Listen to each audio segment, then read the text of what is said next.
Les rencontres d'options, la revue de l'UGIC CGT, Clément Olivier. Bonjour à toutes et à tous, bienvenue à cette nouvelle édition des rencontres de la revue Options organisée par l'UGIC CGT. Climat, transformer le travail pour répondre à l'urgence, c'est le thème de cette journée qu'on passe ensemble autour du dossier central du dernier numéro d'Options qui vient de sortir, dossier titré Transition écologique 2 points au travail. Et du travail, on va en avoir, amis auditeurs, on va en avoir un peu puisqu'en 3 tables rondes, on va effectuer 3 niveaux de zoom successifs sur ce riche sujet. Dans un premier temps, un grand angle sur un niveau macro, puis plus précisément sur l'entreprise en elle-même. Et enfin, dans un troisième temps, sur les salariés et les syndicats. 3 tables rondes enregistrées en public. Merci à vous, ici à la Fabrique à Paris, et à consommer ensuite sans modération en podcast sur votre plateforme d'écoute favorite. D'autant, amis auditeurs, qu'on me souffle que ça pollue quand même un peu moins qu'en vidéo. Parlez-en donc à votre tante, à votre petit frère pour faire vivre ces sujets au sortir d'une COP28 tout en paradoxe qui aura à la fois consacré des termes jusqu'alors inédits sur les énergies fossiles tout en employant de très prudentes formulations. Alors entrons dans ce sujet. A-t-on affaire à un mode de production qu'il faudrait faire bifurquer dans sa globalité? On en parle avec nos 4 invités. Caroline Blanchot, bonjour. Bonjour. Secrétaire générale de l'UGIC CGT, vous signez notamment l'édito de ce dernier numéro d'Options. À vos côtés, Sébastien Ménesplier, bonjour. Bonjour. De la direction confédérale de la CGT, en charge des questions environnementales, secrétaire par ailleurs général de la CGT Mine Énergie. Du côté de la recherche, on est également avec vous, Yamina Saheb, bonjour. Bonjour. Qui travaillait sur les risques et les politiques climatiques. Vous enseignez à Sciences Po et vous avez notamment participé au rapport du GIEC. Et enfin, Alain Quinet, bonjour. Bonjour. Économiste de métier, vous avez occupé différents postes dans la haute fonction, les entreprises publiques. Et nous vous recevons plus particulièrement aujourd'hui pour un rapport France Stratégie de 2019 sur ce que vous avez appelé la valeur tutélaire du carbone. Vous nous expliquerez cette notion et ce qu'elle peut permettre. Merci en tout cas à vous 4 d'être sur ce plateau. Caroline Blanchot, quand on pense écologie, souvent les gens voient alors soit un niveau assez individuel avec ce qu'on peut appeler les petits gestes, soit un niveau très, voire trop général, qui peut tendre à quelque chose d'un peu abstrait, on ne sait pas bien quoi faire. Quelle est, vous, de votre point de vue, la pertinence d'une approche syndicale de cette question?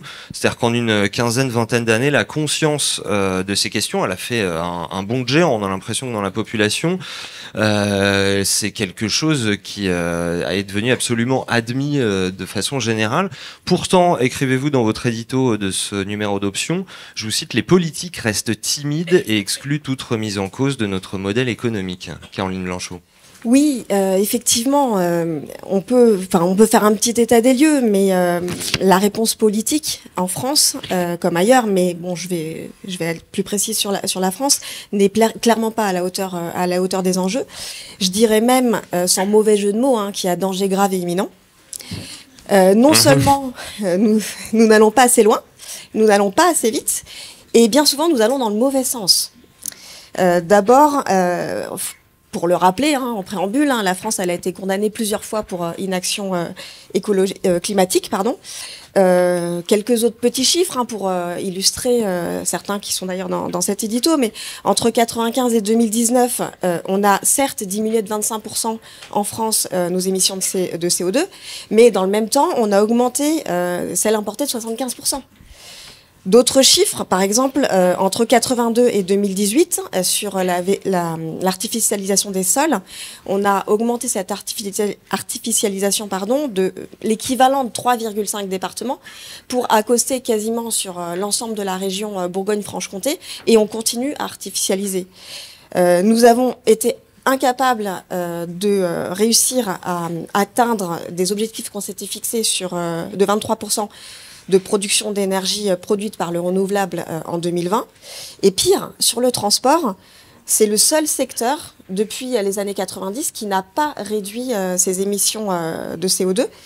Et pour cause, dans les années 60, on avait 60% du transport de marchandises qui était transporté par le fer. Aujourd'hui, c'est quasiment 90% qui est transporté par le routier.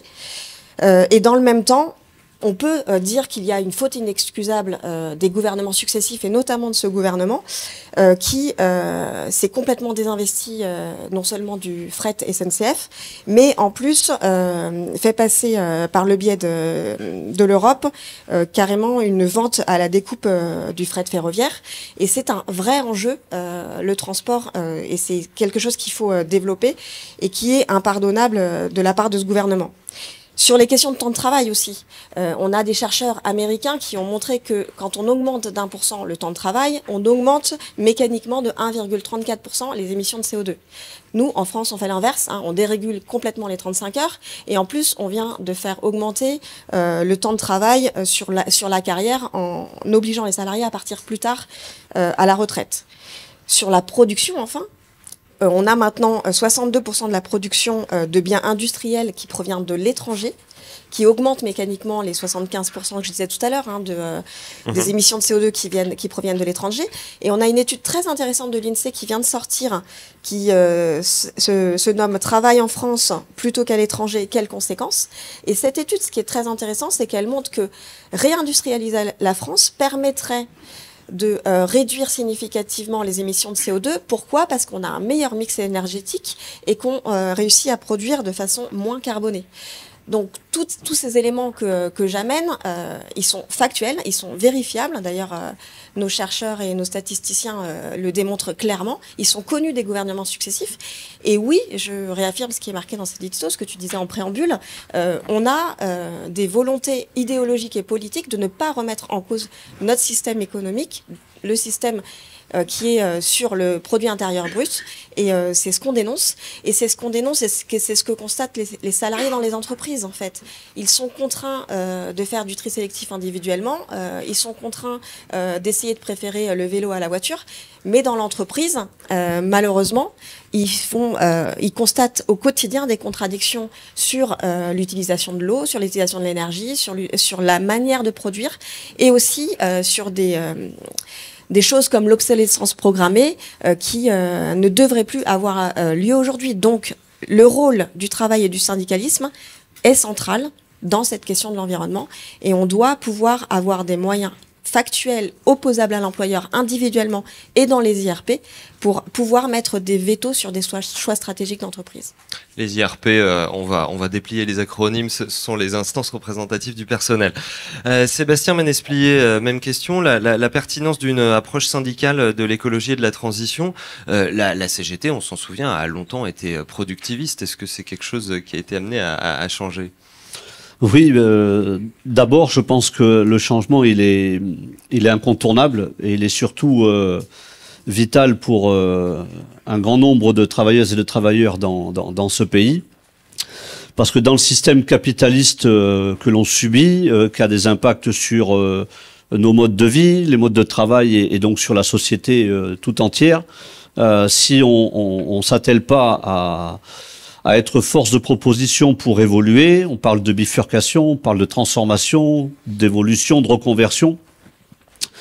Il est difficile finalement de pouvoir continuer sur la même lignée. Donc il y a une prise de conscience à avoir. C'est en cela que la CGT elle essaye de porter ce sujet parmi ses militants dans ses organisations, mais aussi parmi les travailleuses et les travailleurs. Alors cette prise de conscience, elle est difficile souvent, parce que quand les impacts sont très radicaux, c'est-à-dire que pour éviter de subir des critères environnementaux dans certaines industries, et notamment de nombreuses multinationales, les choix qui sont faits, c'est de délocaliser, voire de mettre en place des grands plans de licenciement pour simplement fermer et puis aller produire ailleurs. On voit bien que l'impact, il est sur le monde du travail. Et donc si la CGT n'anticipe pas ces situations plutôt que de les subir, ça veut dire donc planifier et avoir les débats nécessaires avec ceux qui sont concernés. On a du mal finalement à en effet avoir une CGT qui est offensive et qui s'inscrit dans cette dynamique-là. De toute façon, aujourd'hui, la transformation, encore une fois, elle est incontournable. Mais elle doit se faire elle ne doit pas se faire, au détriment des travailleuses et des travailleurs et au détriment du travail en lui-même. Parce que malheureusement, ce qu'on ne dit pas assez souvent, les enjeux environnementaux et les enjeux sociaux sont liés. On ne peut pas dissocier les deux. Mais ce qui est important, c'est quand même de revenir aussi au sens du travail, de revenir aux notions des organisations du travail, parce que le travail, il est malade, et puis celles et ceux qui font le travail le sont aussi. Donc parler de santé au travail, ces éléments qui sont incontournables si on aborde des enjeux environnementaux et sociaux, voilà, donc on a ce triptyque qui nous semble dans la CGT être important. Et d'ailleurs, sorti du 53e congrès de la CGT au mois d'avril, très vite, on s'est doté d'un plan syndical d'action pour l'environnement qui nous permettent de pouvoir démultiplier un certain nombre d'outils pour les militants de la CGT, pour le monde du travail, pour justement aider à prendre ce virage qui est incontournable. Il y a l'urgence, en effet, mais l'urgence, elle est pour l'environnement, pour la planète, elle est aussi pour le travail, pour le monde du travail globalement. Donc, si on veut prendre ce virage, on doit donner des outils à celles et ceux qui aujourd'hui subissent de tous les côtés, donc par le système capitaliste, ces problématiques-là. Voilà, donc ce plan syndical d'action pour l'environnement, il va démultiplier un certain nombre d'outils. On va y revenir plus en détail dans un instant. Je voudrais d'abord entendre Yamina Saheb. Est-ce que vous faites ce constat également d'un hiatus qui existerait entre la prise de conscience massive des questions climatiques et la mise en œuvre de politiques de transformation ? Oui, alors en général, on parle de politique de transition, mais qui veulent rien dire. En fait, quand on dit transition, on n'a rien dit. Et aujourd'hui, en vérité, on est toujours dans le business as usual. On a les politiques d'avant, comme si que la crise climatique n'existait pas.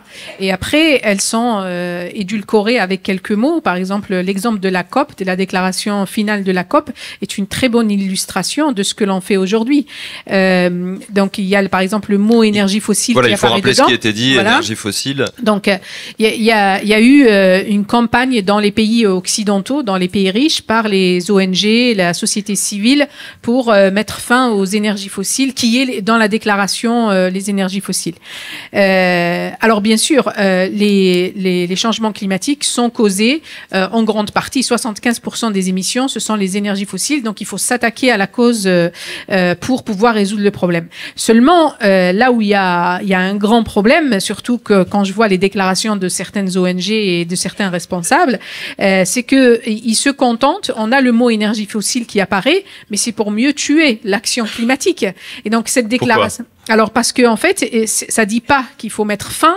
D'abord nous, quand on est allé, nous occidentaux, quand on est allé là-bas, et il fallait qu'on revienne. Il fallait que nos chefs d'État et de gouvernement reviennent avec quelque chose dans les mains pour notre société civile. C'est comme ça que fonctionne les démocraties. Donc ils sont revenus avec le mot énergie fossile dans le texte. Mais quand on a été là-bas, on n'a pas été là-bas avec un plan de sortie des énergies fossiles, parce que il faut sortir des énergies fossiles, mais pour le faire, il faut un plan pour le faire. Et surtout vis-à-vis des pays qui vivent, enfin des pays pauvres, qui n'ont pas d'autres revenus que l'exploitation des énergies fossiles et l'exploitation qui se fait par nos compagnies, ça il faut pas l'oublier, pour une exportation vers nos pays. Ce qu'on oublie souvent quand on parle de ces pays-là, c'est que c'est des pays qui ont des ressources en énergie fossile, mais il n'y a pas d'électricité dans les logements là-bas. Les citoyens là-bas n'ont pas accès, ne bénéficient pas des ressources que l'on extrait de leur sous-sol. Ces ressources-là... C'est le cas typique du Nigeria qui est voilà, connu comme un exportateur de pétrole, mais où voilà, la proportion de la population n'a pas de chauffage. Ouais. Exact. Et donc du coup, et ça on l'accepte. Ce qui va pas, c'est que nous, intellectuellement, même en 2023, on continue à accepter ça. Donc on n'est pas sorti du modèle d'avant de l'époque coloniale où nos aïeux acceptaient ça. Donc, on est resté dans le même modèle. Et ce qui se passe avec la COP, c'est que... Alors, le mot énergie fossile apparaît, mais on ne dit pas du tout ce qu'on va faire. On dit juste faire des efforts, contribuer aux efforts globaux pour transitionner vers un système énergétique sans énergie fossile.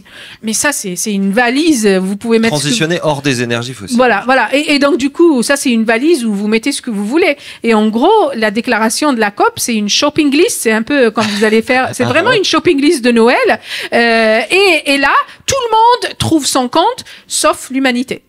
sauf l'humanité, et en particulier les plus vulnérables qui ne peuvent pas se défendre. Parce que ce qu'il faut garder en tête, c'est que l'ensemble du système de la COP, qui est un système onusien, c'est un système où en vérité, une grande partie de la population mondiale, tout le monde a un siège, mais sauf qu'une grande partie de la population mondiale n'a pas de voix. Et c'est cette population-là qui souffre aujourd'hui ils sont les premiers à souffrir les plus vulnérables à la question climatique. Ça, c'est aussi effectivement le jeu des institutions internationales. Alain Quinet, vous qui êtes un grand serviteur de l'État, est-ce que vous trouvez quand même qu'il y a une mise en branle de politique publique à ce sujet-là ?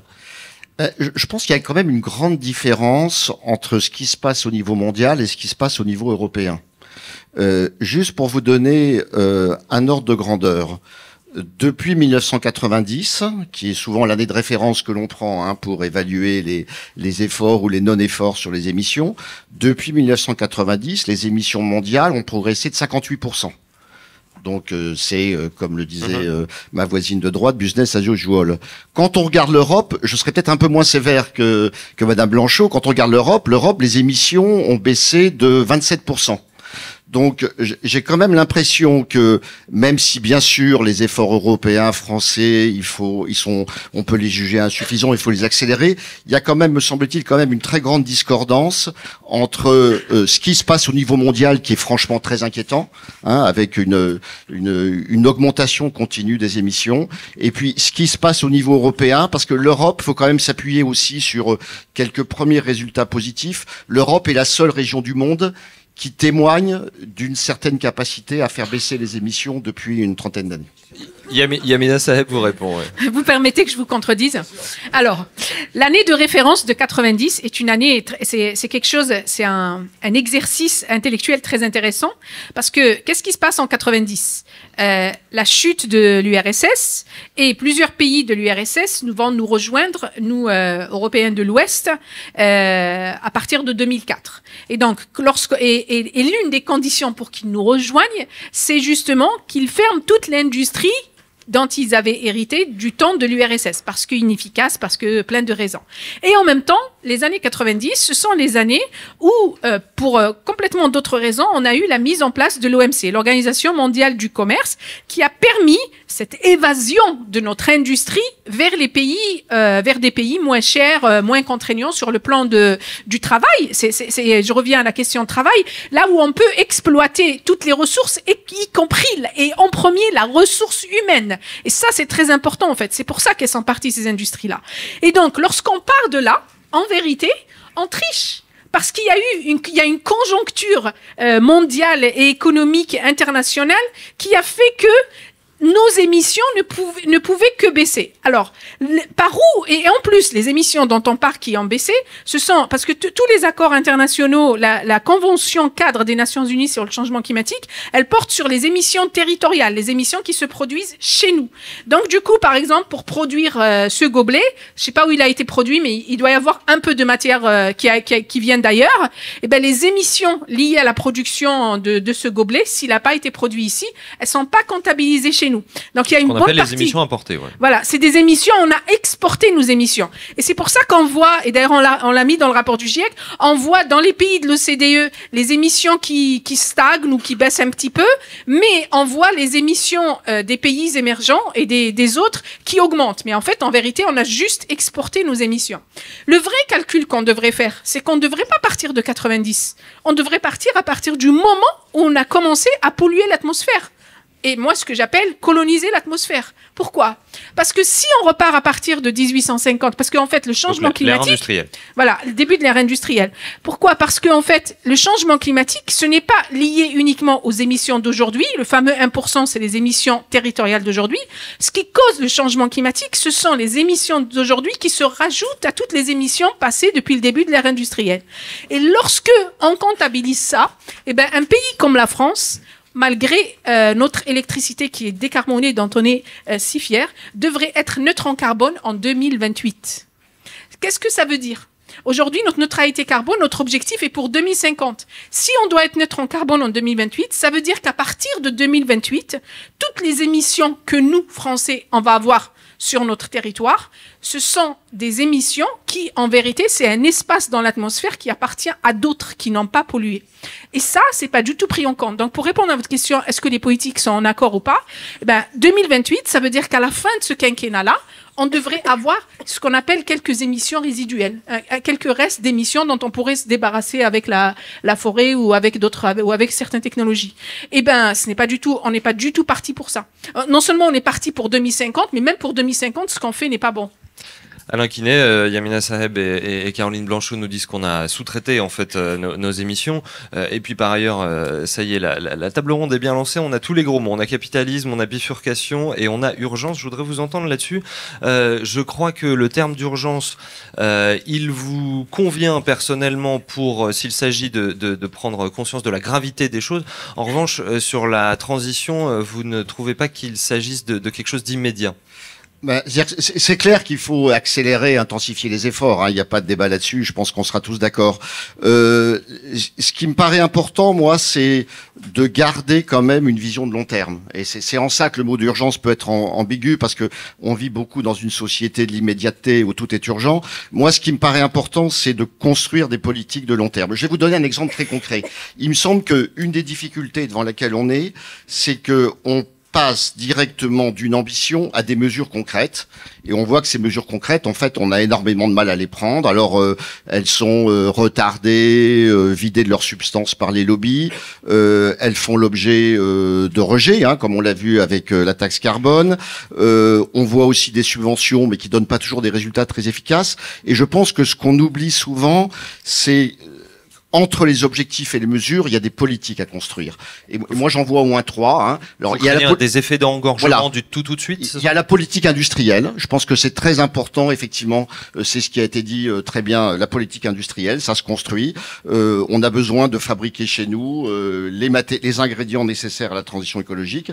Je pense qu'il y a aussi les politiques d'infrastructure. D'ailleurs, ça a été dit aussi par Madame Blanchot. Il faut construire des réseaux, offrir des alternatives décarbonées. Et puis, il y a aussi tout ce qui relève de l'urbanisme et de l'usage des sols. Voilà. Et donc, je pense que urgence, oui, mais attention, les mesures que l'on doit prendre, elles doivent s'inscrire dans des politiques de long terme. D'ailleurs, c'est ce qu'on appelle la planification écologique, qui me paraît un terme bien adapté aux exigences. On va y venir, effectivement. Sébastien Ménesplier, un mot là-dessus sur le plan syndical pour l'environnement que vous portez. Oui, déjà, je pense que ça part du principe qu'il ne peut pas y avoir de progrès. Enfin, on peut pas s'inscrire dans transformer les appareils productifs, quels qu'ils soient d'ailleurs. On peut pas partir du principe qu'il nous faut évoluer pour la planète et pour que les enjeux climatiques s'améliorent s'il n'y a pas de progrès social. Et encore une fois, moi j'insiste à dire que les deux sont indissociables. Et je pense que malheureusement, on travaille pas sur ce même niveau important, que ce soit du côté du gouvernement ou des syndicalistes. Et là, je trouve que on a besoin de retrouver un petit peu de raison et surtout de stratégie et puis de politique qui s'inscrivent dans cette dynamique-là. Donc, en effet, le plan d'action syndicale pour l'environnement, je disais tout à l'heure, c'est de donner des outils pour anticiper les mauvais coups. Donc il faut qu'on arrive à travailler des diagnostics, voilà, plutôt que de subir les délocalisations, plutôt que de subir les grands plans de licenciement. On a besoin finalement d'avoir le monde du travail qui puisse être force de proposition pour justement prendre le virage de la reconversion, la transformation, la bifurcation, enfin on l'appelle comme on veut, on le qualifie comme on veut, mais en tout cas qui s'inscrivent justement dans cette évolution. Moi je parle pas forcément de transition parce que je partage totalement, on parle beaucoup de transition juste, transition ceci, transition verte, bon ça veut pas dire grand chose, il y a un virage à prendre, on le sait, et celui-là, si on le prend pas, il nous emmènera dans le mur. C'est là justement que je voudrais vous entendre sur l'aspect confédéral. La CGT c'est une grande confédération avec des tas de métiers différents représentés. Est-ce que c'est là l'intérêt de justement avoir un syndicalisme qui n'est pas corporatiste, où chacun va camper sur ses positions et de pouvoir justement voir les contradictions qu'il peut y avoir entre certains domaines et donc les articuler entre eux? De toute façon, on est dans l'obligation de les articuler. Mais encore une fois, tout à l'heure, je disais que c'est pas simple. Il y a en effet un focus quand même long terme qu'il faut avoir. Quand on a un projet de transformation, c'est 8 ans, hein, minimum. Hein. pour qu'ils voient jour. Hein. Par exemple, on parlait tout à l'heure des baisses des émissions en Europe de 27%. Bon, c'est pas grâce à l'Allemagne, hein, sur l'énergie par exemple, hein, qui utilise de manière massive le charbon et le gaz totalement.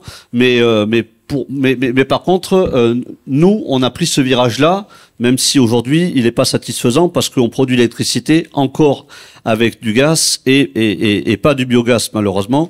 Donc là-dessus, on a besoin de progresser. Il y a une prise de conscience aujourd'hui qui est nécessaire. Mais quand on est menacé par une délocalisation, quand on est menacé par des plans de licenciement, il est clair que l'urgence, elle se situe pas forcément à penser transformation et reconversion.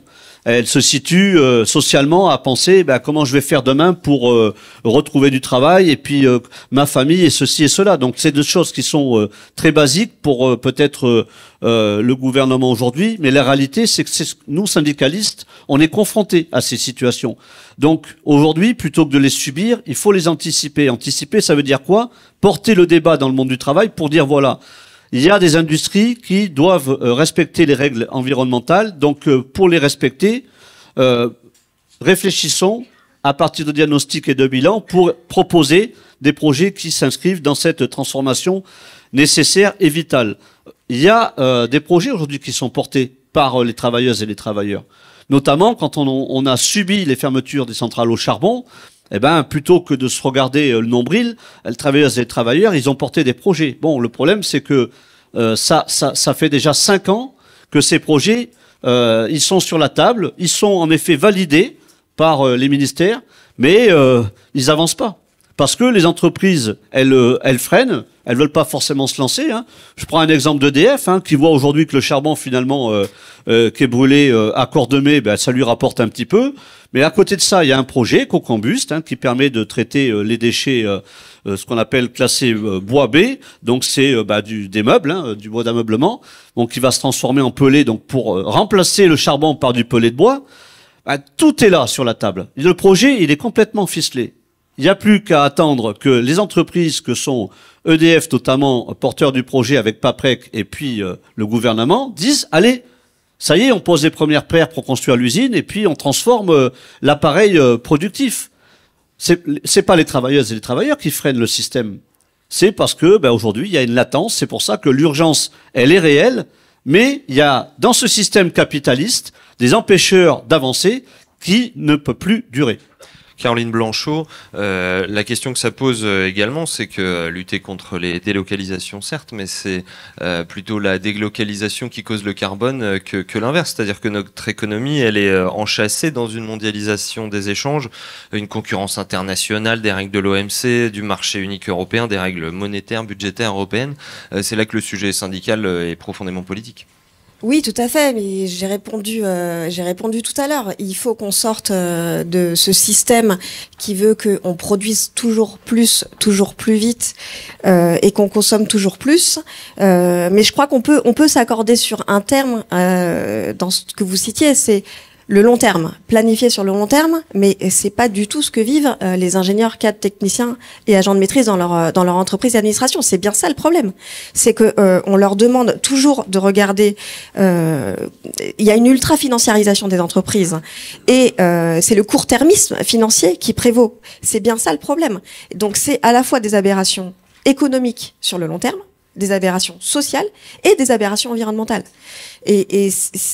On a des chiffres en plus avec des appels au secours. On a évidemment des syndicalistes qui nous remontent ça du terrain, mais on a aussi des études qui montrent clairement qu'il y a des appels au secours des salariés, y compris des plus qualifiés, des ingénieurs qui disent qu'on va droit dans le mur. Il y a 75% des jeunes des bac plus 5 qui disent qu'ils sont prêts à changer d'emploi pour des raisons écologiques. On a une enquête IFOP très récente d'octobre qui dit que les cadres supérieurs, quand on leur demande de se projeter sur les évolutions de leur entreprise d'ici 2030, donc c'est demain, 71% disent qu'il faut sortir des seuls critères financiers et 65% disent qu'il faut mettre en place la semaine des 4 jours. Donc on est à 10 milieux de ce qu'il faudrait faire en France et avant tout, évidemment que la question de la transition écologique, la question du climat, elle se pose à l'international, mais on a des responsabilités ici, en France, avec les salariés qu'on forme, on les forme pour faire quoi? Enfin, je veux juste quand même reciter, bon, c'est très connu, mais les jeunes étudiants de Agro Paris Tech, leur intervention, c'est un appel au secours des jeunes générations, et ça, on ne peut pas faire semblant de ne pas l'entendre. Ma question, c'est que si on s'engage dans une transformation radicale de ce type, sans se prémunir de ce contexte des échanges internationaux accrus, d'une concurrence internationale, de libre-échange, est-ce qu'on ne risque pas tout simplement de se faire pulvériser dans le marché international? On peut être les précurseurs de montrer que c'est possible de produire et consommer autrement. Non seulement c'est possible, mais c'est souhaitable. Et pas seulement pour les questions environnementales. D'ailleurs, il y a une autre étude qui montre, c'est une étude en fait du Club de Rome qui s'appelle Terre pour tous, qui est en fait une mise à jour d'une étude qui est sortie il y a une cinquantaine d'années, enfin dans les années 70, qui s'appelait Les limites de la croissance.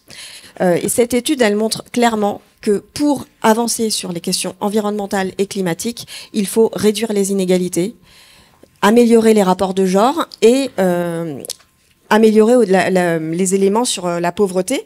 Et en France, quand même, depuis les années 70, cette étude, elle montre quoi? Elle montre que les patrons se sont augmentés, les salaires moyens des patrons se sont augmentés de 1400%. Alors que dans le même temps, les travailleurs, y compris les travailleurs qualifiés, vivent moins bien du travail et au travail.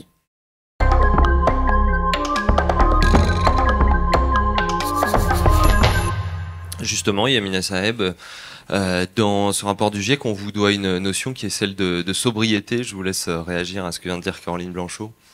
Alors, en fait, moi, je suis venue à la sobriété. Moi, je faisais de la comptabilité énergétique et de la comptabilité des émissions de gaz à effet de serre.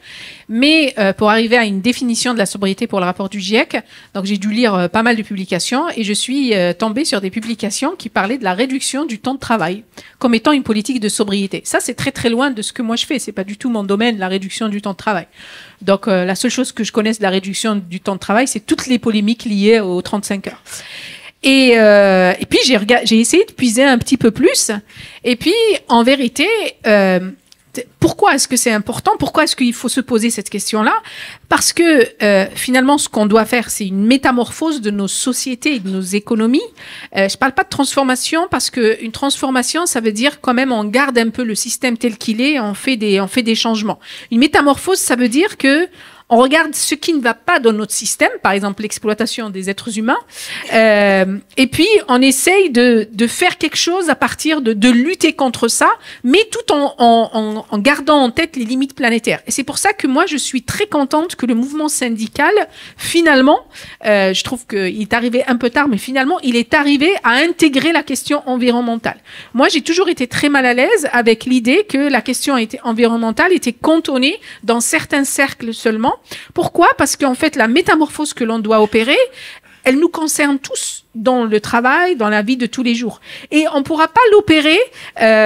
Vous citiez l'exemple des centrales à charbon, des personnes qui travaillaient dans les centrales à charbon. Ben, pour faire cette métamorphose dans ce milieu-là, les gens qui vont pouvoir proposer des solutions, ce sont les gens, les travailleurs de ces centrales-là.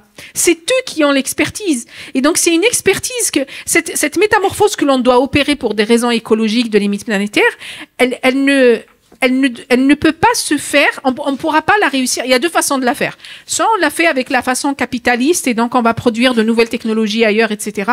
Et ça, c'est en fait, on s'achemine vers 3 degrés de réchauffement de la planète à la fin du siècle. Donc ça ne fonctionnera pas pour l'humanité. Soit on l'a fait avec les êtres humains, et donc les êtres humains, ce sont les citoyens, les travailleurs, les travailleuses, pour que l'expertise qu'il y a déjà dans les centrales à charbon ou dans n'importe quel autre domaine soit utilisée ou convertis, qu'ils inventent leur reconversion. Et cette reconversion-là, elle se ferait dans les limites planétaires et dans le respect de l'humain. Et dans la notion de sobriété, le pilier 3 de la définition de la sobriété, c'est le bien-être de tous. Le bien-être de tous, que l'on soit né dans un pays riche ou pauvre, que l'on soit né dans une famille riche ou pas. Et le bien-être de tous, ça veut dire aussi les conditions de travail, les conditions d'éducation. À l'origine, on avait un autre terme, mais qui intègre en fait l'éducation, la santé, les loisirs et tout ça. Le bien-être de tous, c'est pas quelques personnes qui passent leurs vacances sur un bateau privé, et puis une bonne partie de nos enfants qui ne partent jamais en vacances. C'est pas ça le bien-être. Oui, bien-être, on peut tout de suite s'imaginer un spa de luxe, etc. Mais il se trouve que j'ai retrouvé un des premiers logos de la CGT qui date du début du XXe siècle. Le slogan dessus, c'est bien-être et liberté. Yamina Saeb. Bah, je ne le savais pas. Je l'ignorais. Et en fait, la notion de bien-être, après, c'est vraiment le bien-être dans la vie de tous les jours. Le travail fait partie de la vie de tous les jours, mais mais notre vie n'est pas que le travail. Notre bien-être ne passe pas, et il y a beaucoup en plus de travail non rémunéré que l'on fait tous et qu'on va devoir faire de plus en plus tous, parce que nous sommes une société vieillissante et nous avons tous des parents qui vieillissent. Et donc, quand vous allez vous occuper de vos parents, vous n'êtes pas nécessairement payé pour ça, et vous n'allez pas demander à être payé pour ça. Mais ça fait partie du bien-être, ça fait partie des liens sociaux dont nous avons besoin pour construire nos sociétés. Et c'est cette métamorphose-là on est très loin de ça dans le débat politique et dans les politiques que nous avons aujourd'hui. Aujourd'hui, les seules choses qui nous sont proposées, c'est de changer, de remplacer une technologie par une autre, ou par exemple, la substitution des énergies fossiles par du renouvelable. Mais tout le processus de la métamorphose de la société, ça, c'est pas dans le débat politique, c'est pas dans le débat public. Et c'est de ça que l'on devrait se saisir en tant que citoyen. Alors justement, métamorphose, travail marchand ou non marchand pour échelonner les choses, pour aiguiller l'action publique. Alain Quinet, il se trouve que vous avez donc publié un rapport chez France Stratégie en 2019 qui revenait sur ce que vous avez appelé la valeur tutélaire du carbone. Alors c'est une notion que vous avez créée en 2008, actualisée en 2019. C'est autre chose qu'une évaluation d'une taxe carbone.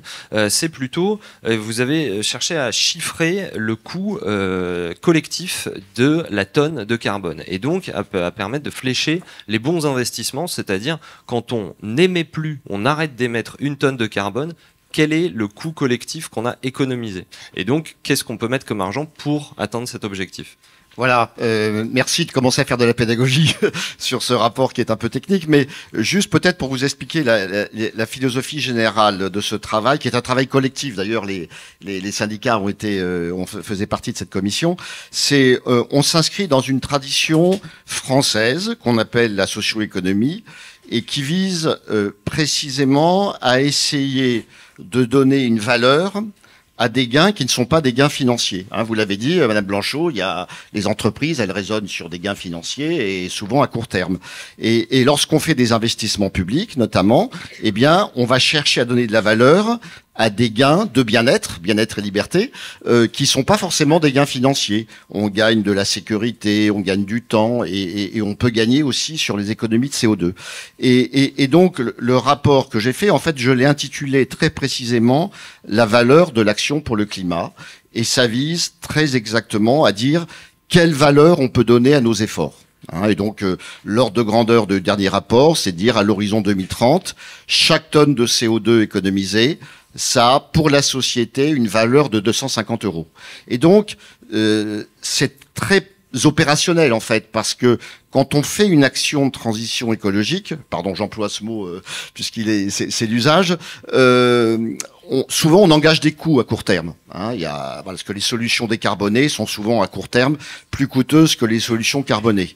Et donc c'est important en face de ces coûts de mettre les gains. Voilà. Et donc, voilà, moi, ce travail-là, il vise à aider finalement les politiques publiques, mais au-delà de ça, la société, à prendre conscience de la valeur qui est créée en face des coûts qu'on doit engager pour réussir la transition ou la métamorphose écologique. Mais est-ce que le fait de monétiser cette valeur, de lui donner de l'unité, ce sont des euros, est-ce que ça n'est pas justement rester dans les outils et les schémas de pensée de l'économie dominante ? Si vous voulez, l'enjeu, je le dis, c'est de mettre la transition écologique. Pourquoi est-ce qu'elle est difficile ? Elle est difficile parce qu'à court terme, elle implique des coûts. Vous l'avez tous dit, chacun avec ses mots, mais c'est ça la réalité, c'est que c'est plus coûteux à court terme. Et donc, si vous ne mettez pas en face de ces coûts les gains, le système peut bloquer. Donc moi, ça me paraît très important, quand on veut planifier des actions de long terme, de mettre en face des coûts les gains. Ensuite, c'est compatible avec, je dirais, toute une variété de choix politiques. C'est pas une, voilà, toute personne peut se saisir de ses gains pour ensuite faire ses propres, choisir ses propres options. Mais moi, ça me paraît important pour ne pas être dans le brouillard, d'avoir des repères, des thermomètres, et donc voilà, de donner une valeur à l'action pour le climat. La France le fait, l'Europe le fait. Vous voyez, ma valeur, elle est de 250 € la tonne CO2. Ça, il faut nous expliquer ce chiffre, exactement. Voilà, alors c'est un travail qui a été fait avec des équipes d'économistes, mais aussi, je l'ai dit, avec tous les partenaires sociaux, avec des ONG. Donc je vais pas rentrer dans le détail du calcul, mais je vais juste vous donner un chiffre. Sous Trump, l'équivalent de cette valeur de 250 €, c'était 7 $. Donc voilà la valeur que... C'est-à-dire, il faut nous expliquer pourquoi c'est 7 $ et pas 250. Eh bien parce que sous l'administration Trump, les États-Unis considéraient que agir pour le climat, ça n'avait qu'une très faible valeur. Voilà. Donc cette valeur, il l'avait chiffrée à 7 $. Et d'ailleurs, Biden l'a revue à la hausse. Hein. Et nous, en France, une commission... voilà, qui réunissait à la fois des experts, des représentants des ONG, des représentants des partenaires sociaux, a considéré que les actions pour le climat devaient avoir une grande valeur pour la société, et c'est pour ça qu'on a mis cet ordre de grandeur de 250. Et la réponse politique à ça, comment vous l'estimez ? Alors, je pense qu'on l'utilise en partie pour des calculs d'investissement public. Je pense qu'on pourrait l'utiliser de manière beaucoup plus large. Et d'ailleurs, pas seulement l'État, mais aussi les entreprises. Voilà. Continuons justement, Yamina Saeb, de parler de planification. C'est un peu deux notions qui sont ressorties dans la parole politique, planification et sobriété. Virage sans doute sémantique de notre président de la République qui, il y a quelques mois encore, parlait de l'impossibilité du modèle Amish et de la lampe à huile. Là, on parle de sobriété, on parle de planification. Est-ce que ça rejoint ce que vient de dire Alain Quinet, selon vous ? Alors, la France est le seul pays de l'Union européenne et de l'OCDE où le mot sobriété apparaît dans la loi sur la transition énergétique depuis 2015. Ça, c'est quand même une exception. On est aussi le seul pays au monde où on a des scénarios qui intègrent la sobriété pour la décarbonation. On a un scénario qui vient d'une ONG Negawatt, et un autre qui vient de RTE, donc pour le transport de l'électricité, et un autre qui vient de l'ADEME, l'Agence de la transition écologique, qui est d'ailleurs le scénario le plus complet qui existe aujourd'hui. Après, on a été aussi le seul pays où la plus haute autorité, le président de la République, au moment où on a eu la crise énergétique en raison de la guerre en Ukraine, il a fait son discours de rentrée de septembre 2022 pour dire qu'il va demander au gouvernement de préparer des plans de sobriété. Donc on est le seul pays où la sobriété se débat. Le mot existe dans la société, même si on comprend, chacun à sa propre compréhension. Après, lorsque vous regardez dans le détail ce que le gouvernement a fait, en vérité, les plans de sobriété de gouvernement, ce sont des plans de changement de comportement des individus. Ce ne sont pas des plans de sobriété. Et en vérité, ils se déchargent sur nous, individus, pris séparément, pour que on fasse la métamorphose qu'il faut faire. Et ce n'est pas du tout des plans de sobriété, parce que les plans de sobriété, justement, ce sont des plans de politique de long terme, comme vous le disiez. Et ça n'y est pas. Lorsque vous regardez ce qu'il y a dans la planification, dans ce qui est prévu. C'est pour ça que je reliais les deux termes. Voilà, la planification doit viser à la sobriété. Mais bien sûr. Et lorsque vous regardez le plan, la planification, ce qui est prévu, il n'y a pas de politique de long terme, par exemple, pour la question de la mobilité. Si on avait eu de vraies politiques de long terme, moi je pensais que c'était ça qu'il allait faire avec la planification écologique, on n'aurait pas le problème de la 69, par exemple. Tout de suite, même si je comprends que historiquement il y a eu ce projet-là, etc., il y a beaucoup de choses qu'on a commencé à faire et puis on se rend compte que ça va pas, il faut les arrêter. Et là, le gouvernement décide d'aller quand même dans le sens de la 69. Et donc, ça veut dire qu'il n'y a pas de planification écologique. Moi, ce que je pense, c'est que le gouvernement, en particulier le président de la République, il se saisit, peut-être qu'intellectuellement, il arrive à saisir les concepts, mais après, dans la mise en œuvre, ce qu'il en fait, c'est pour mieux les étouffer. C'est un peu comme l'histoire de la COP, où on intègre le mot énergie fossile, mais c'est pour faire du statu quo. Et c'est le statu quo, malheureusement. Sébastien Monesplier. Oui, moi je rejoins ce qui était dit sur la sobriété. On a connu en 2022 toute une campagne qui a été menée par le gouvernement et aussi des entreprises énergétiques qui mettaient en évidence le changement de comportement. D'ailleurs, je me souviens, je pense que je suis pas le seul, y compris l'entreprise EDF qui portait une campagne hashtag mettons pull. Donc on voyait bien que l'intérêt de faire changer les comportements d'utilisation de l'énergie dans les foyers, c'était en effet comme ça que s'inscrivait cette campagne autour de la sobriété énergétique. Mais à aucun moment, par contre, on a parlé de sobriété des droits sociaux, donc des travailleuses et des travailleurs, et celles qui font le quotidien. Et ça, c'est un vrai problème. Et c'est vrai que sobriété, on pourrait parler de réduction du temps de travail, on pourrait aussi parler d'amélioration des organisations du travail, d'épanouissement au travail, de sens au travail. Donc ça, c'est clair que c'est pas la sobriété, pensée par nos politiques. Et donc on a besoin que le mouvement syndical le porte. Et aujourd'hui, c'est très peu pris en compte, malheureusement. Tout à l'heure, on parlait de travailler et mieux vivre, quelle que soit en fait la manière dont on le porte, et pour faire référence aussi à ce que vous disiez sur le fait que la CGT, elle a quand même tardé à se préoccuper de ces enjeux. Bon, ça fait quand même quelques années. Heureusement qu'elle y travaille, c'est intégré dans ses orientations de congrès et ses repères revendicatifs. Après, encore une fois, comme je l'ai dit, et je le réaffirme, il y a aussi des contradictions qu'il nous faut lever en interne, et tant que ces contradictions, elles existent, il est parfois difficile d'avancer. Mais pour autant, je trouve que la CGT, elle avance. Et moi, je me souviens dans les années 95, où en Aquitaine, je suis girondin, on avait une campagne qui s'appelait « Travailler et mieux vivre en Aquitaine ». À l'époque, on parlait en effet quand on parlait de travail, de l'industrie en Aquitaine, ce qu'elle était et comment elle pouvait évoluer très rapidement pour préserver l'emploi, créer des métiers qui seraient nouveaux, donc même y compris des nouvelles filières. Mais comment du coup on inscrivait cette globalité en parlant de formation, développement de compétences, et donc en ayant une stratégie syndicale qui puisse être comprise par les politiques qui, eux, finalement, délocaliser toute l'industrie dans cette région, quoi.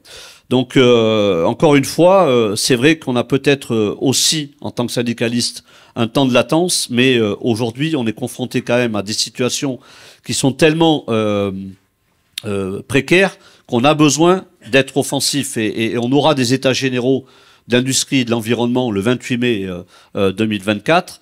On va, à partir de cette journée, lancer tout un plan d'action syndicale pour les années à venir et jusqu'au prochain congrès de la CGT, qui nous permettra de parler de filières métiers, mais aussi des enjeux stratégiques comme la mobilité dans sa globalité, l'énergie, l'eau, son utilisation, la situation.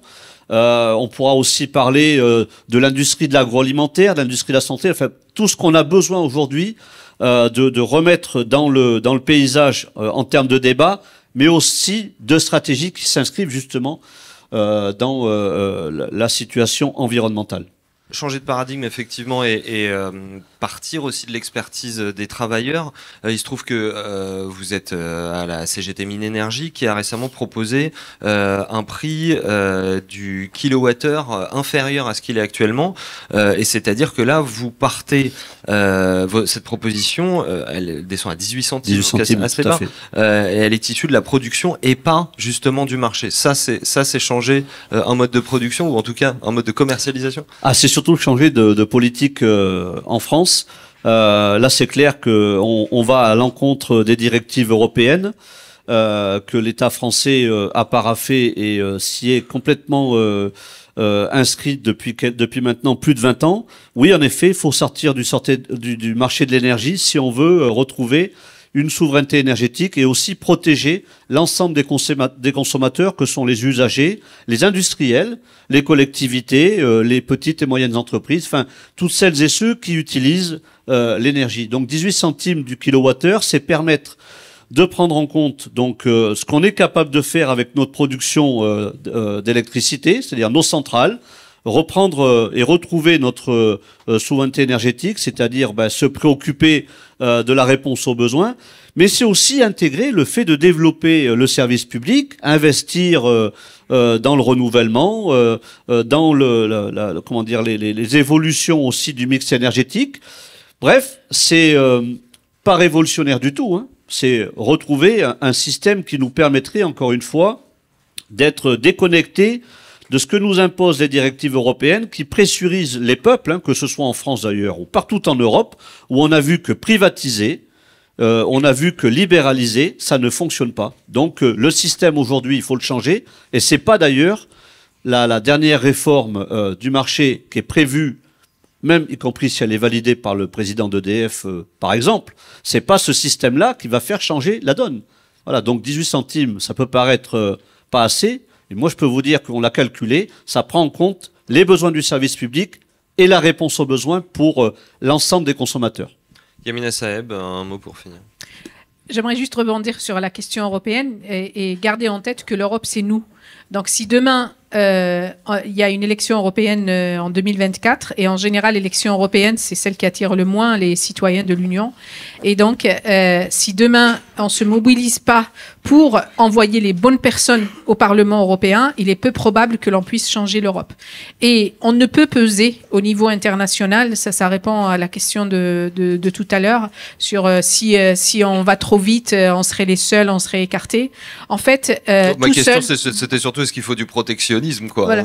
Oui, mais en fait, en tant que Français dans le monde aujourd'hui, on pèse pas lourd. Mais en tant qu'Européens, on pèse lourd. On pèse très lourd. Vous savez que si on comptait les échanges intra-européens, on serait la première puissance économique du monde. Et donc, on peut changer. Non seulement on peut changer l'Europe, parce que l'Europe, c'est nous, les citoyens, mais il faut qu'on s'investisse dans l'Europe. Ce qui manque, c'est qu'on ne s'investit pas dans l'Europe. C'est pour ça qu'on a des directives qui sont ce qu'elles sont aujourd'hui, qui sont des directives libérales et ultralibérales. L'Europe, c'est nous, c'est à nous de la changer. Et notre seul salut en tant que Français, c'est vraiment l'Europe. Et c'est pour ça, j'en appelle à ce que les gens se mobilisent pour l'élection européenne, parce que c'est là que ça se joue en vérité. Ça se joue pas au niveau français. Au niveau français, on est plutôt dans la transposition des directives, et tout se joue au niveau européen, et c'est là qu'on doit se mobiliser. Alain Quinet. Oui, je crois que je pourrais presque reprendre à mon compte ce qui vient d'être dit, hein. Le changement climatique, c'est un problème mondial. Ce qu'on voit, en fait, et la COP28 l'a montré, c'est que les États-Unis, la Chine, eux, ils sont prêts à investir, subventionner massivement les énergies renouvelables et tout ce qui va avec. Par contre, ils sont pas prêts à limiter les activités décarbonées, les émissions les émissions tirées des énergies fossiles. L'Europe, elle essaye d'avoir une vue plus équilibrée, c'est-à-dire à la fois soutenir les énergies vertes, pas assez, je pense, et en même temps essayer de limiter les émissions de CO2 tirées des activités carbonées, notamment dans l'industrie et puis dans l'énergie. Donc je pense qu'effectivement, c'est au niveau européen qu'il faut poser le sujet, intensifier, accélérer, et puis essayer de démontrer aussi au monde l'efficacité de nos politiques. Caroline Blanche, bon. Je pense que il faut que nos décideurs revoient effectivement leur objectif. Il faut que l'État reprenne sa place de régulateur. Ce qui ne veut pas dire qu'il n'y a pas des enjeux au niveau européen, évidemment, mais au niveau de la France, on a su, dans notre histoire, faire face à la reconstruction du pays, par exemple, à l'après-guerre, en mettant des investissements importants dans le monde de l'industrie, dans le monde du ferroviaire, et pour le bien supérieur de la nation. C'est des investissements qu'on peut choisir de refaire aujourd'hui. On a choisi de renationaliser des grandes entreprises, notamment nationaliser la SNCF dans les années 30, à des périodes où les entreprises privées étaient en déficit sur le transport ferroviaire. Pourquoi ? Parce que on a estimé qu'il était important en France d'avoir un maillage ferroviaire qui permettait les déplacements des personnes et des marchandises partout de façon équitable sur le territoire, pour avoir un maillage qui permette d'avoir une nation qui fait face à la réponse aux besoins, y compris de produire, de consommer. Et tout ça, il faut le refaire aujourd'hui avec les nouveaux enjeux, qui sont des nouveaux enjeux environnementaux qu'on n'avait pas forcément en tête à cette époque-là. Et moi, j'ai assez peur des propositions qui sont faites de monétiser un petit peu quelque part, ou en tout cas donner des éléments monétaires qui pourraient être pris comme le droit à polluer. On a un petit peu en France cette idée de dire bon bah finalement si je peux payer, je pourrais toujours continuer à vivre comme je vis aujourd'hui. Je pense notamment aux plus riches, et ça c'est quelque chose qui est à mon avis très dangereux, et on peut pas continuer à mon avis à aller dans ce sens-là, et il faut prendre conscience que toutes et tous, et notamment les plus riches, doivent revoir profondément leur manière de vivre. Un tout dernier mot, Alain, qui juste pour défendre votre dernier notion. mot, juste pour réagir à ce qui vient d'être dit. La valeur de l'action pour le climat, c'est précisément valoriser ce que le marché ne valorise pas. Hein, donc c'est vraiment un outil de l'action publique. C'est pas un outil de financiarisation de l'économie. Eh ben merci encore à vous quatre, Caroline Blanchot, Sébastien Ménespli, Yamina Saheb et Alain Quinet. Merci à vous dans le public et à vous, amis auditeurs. On se retrouve au prochain épisode pour continuer de zoomer sur ce grand sujet en se focalisant cette fois-ci plus précisément sur l'entreprise. En attendant, abonnez-vous évidemment à ce podcast et partagez-le. Salut!